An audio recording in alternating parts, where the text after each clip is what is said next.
प्रारब्ध का पहला फल है जाति माने जन्म, अंतिम फल है आयु, श्वास प्रश्वास की निश्चित अवधि कोटा। बीच का फल है सुखप्रद दुखप्रद सामग्री, वस्तु या पदार्थ या व्यक्ति की उपलब्धि और उनके माध्यम से सुख दुख की प्राप्ति। ये प्रारब्ध के 3 फल हैं मुख्य रूप से। उसमें भी प्रारब्ध में तारतम्य होता है। मंद कोटि का प्रारब्ध, मध्यम कोटि का प्रारब्ध और अत्यंत तीव्र कोटि का प्रारब्ध।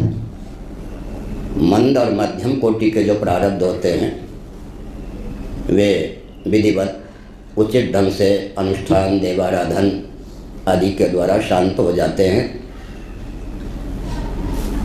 और कभी कभी इतने हल्के फुल्के हो जाते हैं कि बिच्छू के डसने पर जो कष्ट हो सकता है, एक सामान्य चींटी के डसने पर थोड़ा कष्ट होता है। कभी कभी ऐसा भी होता है कि स्वप्न में ही कोई संकट का सामना करना पड़ गया, स्वप्न में ही वो कर्म फल दे करके शांत हो जाते हैं। अत्यंत उग्र जो प्रारब्ध होता है वो तो सुसुप्ति समाधि को तोड़ के भी फल देता है, लेकिन जैसे कोई ग्रह नक्षत्र का अंश पृथ्वी की ओर गिरने वाला हो, उसका ज्ञान वैज्ञानिकों को हो जाए तो नभोमंडल में ही उसको विकीर्ण कर देने का प्रयास करते हैं, या मरुस्थल में गिर पड़े या समुद्र में गिर पड़े, कम से कम क्षति हो। इसी प्रकार से महाभारत आदि में अत्यंत उग्र प्रारब्ध को भी शिथिल करने, शांत करने या प्रभाव कम से कम कर सकें या फिर मारक होने पर भी तारक बन जाए, ये सब विधा महाभारत आदि में है। इसका मतलब भगवान के स्मरण से, भजन से, अनुष्ठान से, जप तप से, और जो ग्रह होते हैं जिससे विपत्ति की संभावना हो उसी के शरणागत हो जाए, उसी को अनुकूल कर लें तो परिस्थिति अनुकूल हो जाती है। अब शनि का योग है, किसी ने तेल का व्यापार कर दिया तो लाभ ही हो जाएगा। तो यह भी है, चंद्रमा को अनुकूल कर लें, यहाँ भी कोई व्यक्ति प्रतिकूल होने की संभावना है, हाव भाव के द्वारा, शिष्टाचार के द्वारा उसे अनुकूल कर लें तो वो मारक न होकर तारक हो जाता है। दंभ की बात, अज्ञान की बात अलग है, लेकिन ये सब साधन जो शास्त्र में हैं ये सब कारगर होते हैं।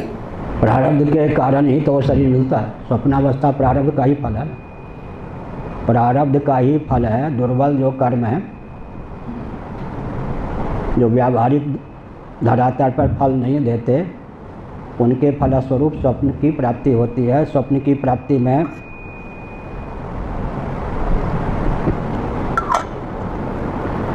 कर्म ही हेतु है।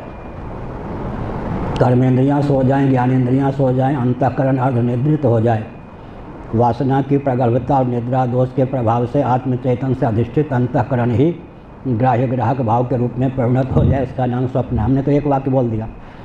इसको समझने के लिए 5-4 वर्ष का अध्ययन चाहिए। बृहदारण्यक उपनिषद, छांदोग्य उपनिषद, चरक संहिता, महाभारत के शांति पर्व, इन सब को मिला करके हमने एक वाक्य बोल दिया। जब कर्मेंद्रियाँ सो जाती हैं, ज्ञानेंद्रियाँ सो जाती हैं, अंतःकरण अर्धनिद्रित हो जाता है, वासना की प्रगल्भता और निद्रा दोष के वशीभूत जीव मनोयोग से स्वयं ही ग्राह्य ग्राहक भाव के रूप में परिणत होता है। वाक्य बोल सकते हैं?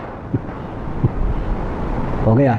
क्या प्रश्न था? प्रारब्ध के अधीन ही स्वप्न भी। दुर्बल जो कर्म होते हैं वो स्वप्न में प्रकट हो जाते हैं। अत्यंत प्रबल तो समाधि को तोड़ के भी अपना फल देते हैं। आगे